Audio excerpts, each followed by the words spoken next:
Okay. Welcome, welcome, welcome. Ladies and gentlemen, it was a very busy week.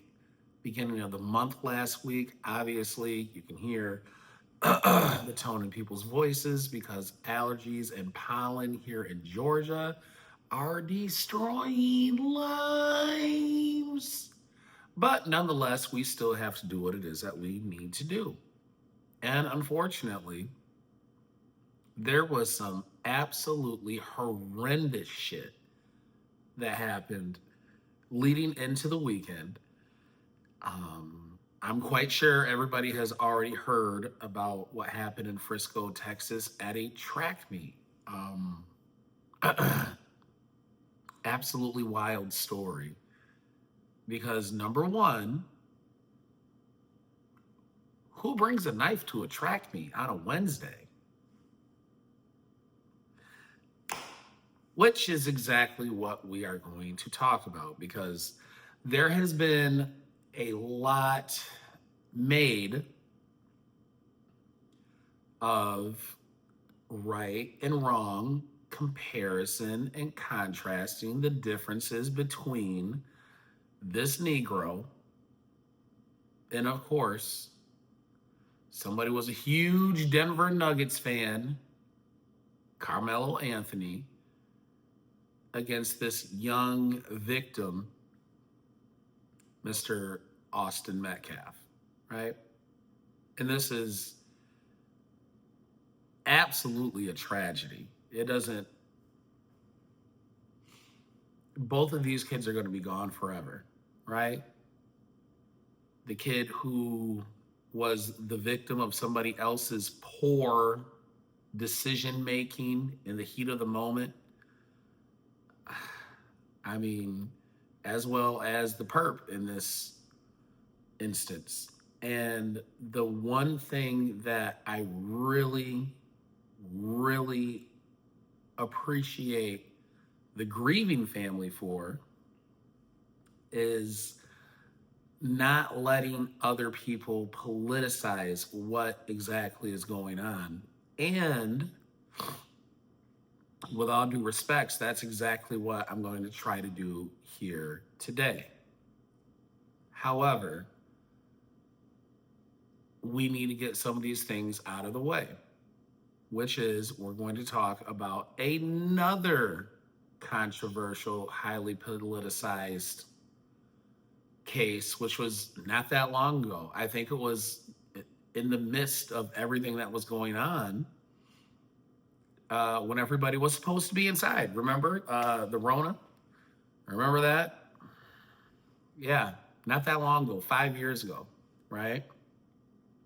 And we had a similar situation to which, I listened to this guy who wore these big goofy ass hats back when I was still on the Democratic plantation myself, Brother D.L. Hughley, when he talked about how this young Kyle Rittenhouse went across state lines with a gun, and then we all know how the rest of it went, right? And that was provably false. D.L. Hughley did that, right? The mainstream media did that. They led all these narratives. Oh, but what if, and this and that, and blah, blah, blah. Like it or not, if I see somebody with a big time rifle, any kind of pistol, and all I have are some angry, mean words and a skateboard, I mean, why are you going to go try that, man? You know? But this is just where we currently are. Meanwhile, you're supposed to mask up, be locked down, all these other crazy concepts, right? Unless you need to go perpetrate violence, uh, spread discourse throughout the country, and ultimately create more division. Oh yeah, hey, by all means, carry on. Hey, Target and AutoZone are next. I mean, this is just what people do. And Kendrick Lamar is right there. right? You got the soundtrack for y'all. And I mean, isn't it funny? Every time there's one of those instances, Kendrick seems to be the soundtrack for these people. That's all I'm saying. But nonetheless, I digress. 17-year-old perp in that, Mr. Rittenhouse, right? And then people were very upset when he was found not guilty. And these are all the things that other people told you to be true. And unfortunately, we have a situation here where, number one, like I said, you're going to a track meet on a Wednesday. This is a school function with the alleged weapon that ultimately ended this young man's life. Instantly, that doesn't make sense, but okay, I'm gonna roll with it. I'm gonna roll with it, okay? You know, now you're up here, you're sitting in the wrong section of the other team. So you have the weapon on you, right? You go into enemy territory, and I'm not saying that to be a jerk. I'm just saying we all know what happens. You know, my uncle, look, my uncle is notorious. I mean, every chance he gets, he has this old Michigan leather jacket, right? Old leather, old leather, and it still looks good. Still looks really good, right? He got it in the early 90s from Aunt Tina, God rest her soul, right? This man will he will go into Buckeye Stadium, right? In Columbus, Ohio. For the people who know, you know, right? And he will be up there talking cash shit to these people, you know. And now that Michigan is, you know, I mean, we didn't do that well last year, but still, we had to figure things out. You're talking cash shit to people, right? Cash shit. But it never leads to anything because it's all about sport, right? And when you do things like this, we people know what's going on. And you know, we got to call a spade a spade. This is what happens. This is what people do. That's called being a provocateur. So we have Mr. Anthony who goes into enemy territory, so to speak. And now you're up here being confronted after you're doing the same, talking shit to the opposing team. And, you know, that leads to an altercation, which ultimately had terrible consequences. I mean, this changes the history for everybody. This honestly it changes everything for everybody and not in a good way. The only thing that is decent, right, is what that father came out and said. He does not want this to be politicized. And that's why trying to use the kids' gloves to try to dissect this thing the way it should be dissected, because I am seeing people, and you know, everybody has a right to their own defense, everybody has a right to their own opinions. However, I think when I see black people put up pictures of this boy next to Kyle Rittenhouse and pretty much justify what this man chose to do over going into a place that he knew he was going to start some shit in. Like you knew what you were doing.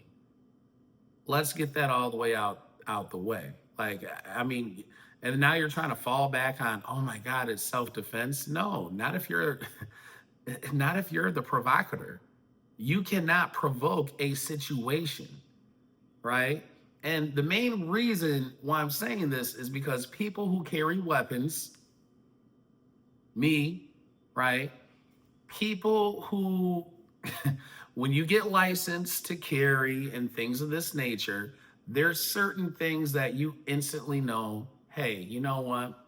It ain't even worth it. I pulling into my brother's apartment complex yesterday, I had some dude, same thing. You stop dead center traffic. I don't even say anything. I'm sitting here minding my business. Now he wants to sit here, be aggressive, get out the car, slam the door. Hey, motherfucker. Blah, blah, blah, blah, blah. I'm just sitting here looking at this guy like, bro, you drive a four-door Chevy Cobalt. I can already tell that your life is trash. That he pulls up a little bit so I can get around. But you provoke a situation because you're dead center and everything. Where am I supposed to go? Try to get over. Yeah, yeah.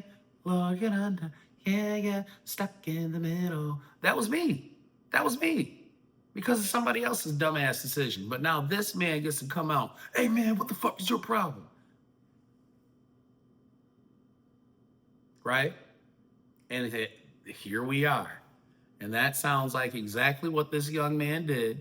He sounded like he got in over his head or he was looking to do something, right? Y'all remember Cedric? I wish a motherfucker would. We, Cedric said it best. It's the wish factor. The wish factor. We wish somebody would say something, right? And it's all in the spirit of being confrontational. I am not going to do something like this because where's it gonna lead? Huh? Over nothing? And that's the thing. I know there's a big difference between being 17 and 41, but sir, you were all the way out of line. And you weren't even met with equal force. If this man was up here pummeling you and you were trying to escape and the whole team was beating down on you and he just so happened to get it, I might be like, yeah, that kind of sucks. You still shouldn't have had that weapon. You know, but you know, because we all know schools are supposedly weapon-free zones, so you're already fucked there instantly, right? But it's the whole thing. Our cultural norms, when we disagree with somebody in Black America, is what you gonna do about it? You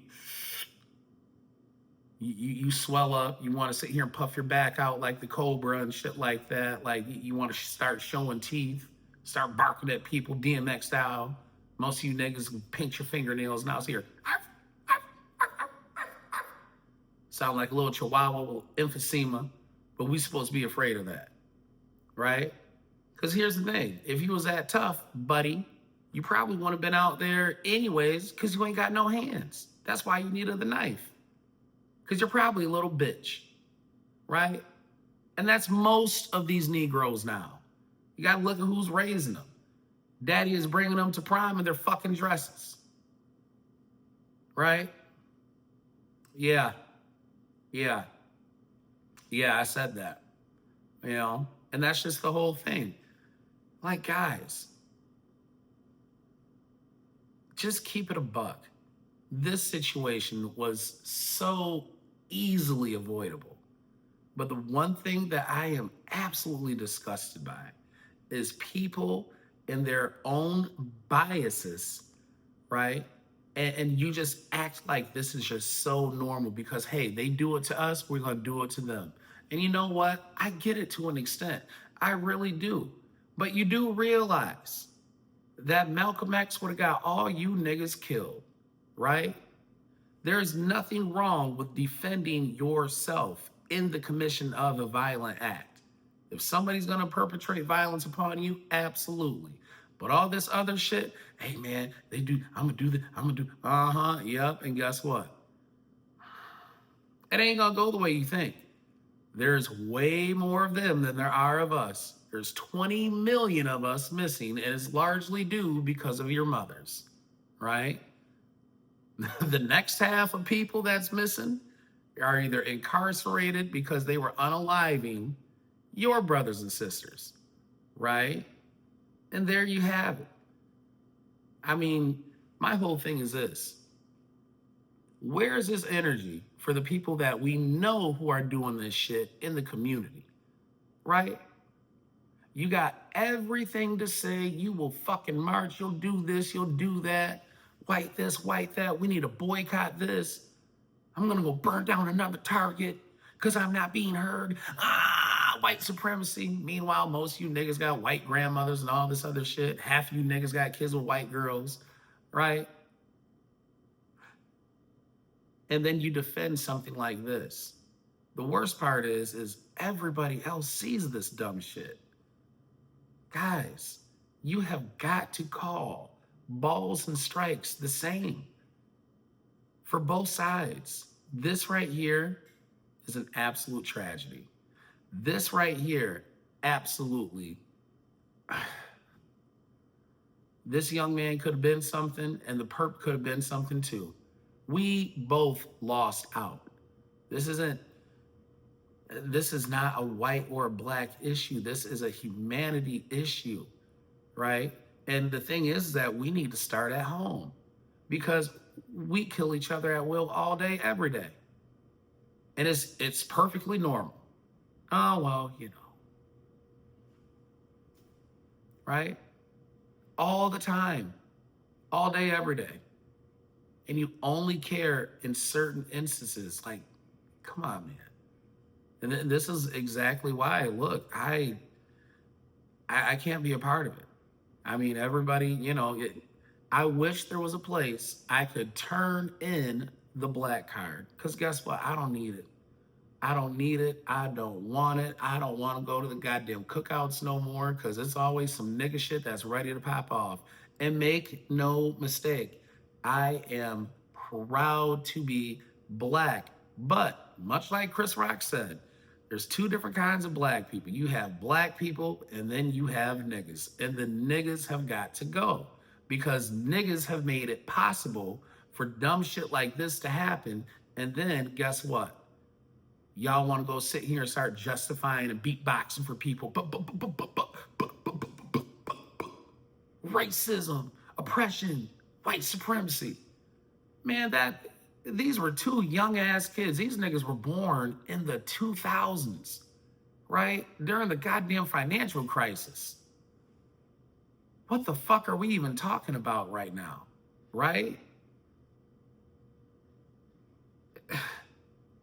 They don't know nothing about this shit. And the only reason why they do is because we keep this shit alive. We keep the ghost story of the big bad white man who's just lurking behind trying to get at you. That's not it. It's really not. Racism is a thing. Yes, I'm not saying that racism is not real. I'm not saying that it's not disgusting. I'm not saying any of that. What I am saying is we do far worse to each other all day, every day. And nobody says anything about it. There is not a white man in sight. Y'all just see the video of that man running for his life away from his daughter over some stupid shit at a car wash. You just seen that early last month, right? Not a white man in sight. That was no white man who did that, but they were niggas though, right? Like, come on, man. We gotta get better. We gotta do better. And that's exactly why, look, dog, I don't need to be a part of the nigga tree no more. I don't. But in closing, I'm just gonna say this. This never needed to happen. And that's it. And for the grown ass people who are out here defending it, for the grown ass men that took multiple CPL courses, right? And you're weapons trained and shit like that. Remember, what is the first thing they tell you before you even pull your weapon? Walk away. That's all this had to be done. That's all that needed to be done here. This is a tragedy. That's all I needed to say. So, guys, in closing, like, comment, subscribe, stay out of the stupid shit. Remember, people are fucking unhinged. You do not need to interact with these people. All right? Let them have it. Because you don't know. It could be some jerk off like this dickhead right here. Do some, cause my life sucks and I'm trying to prove some bars.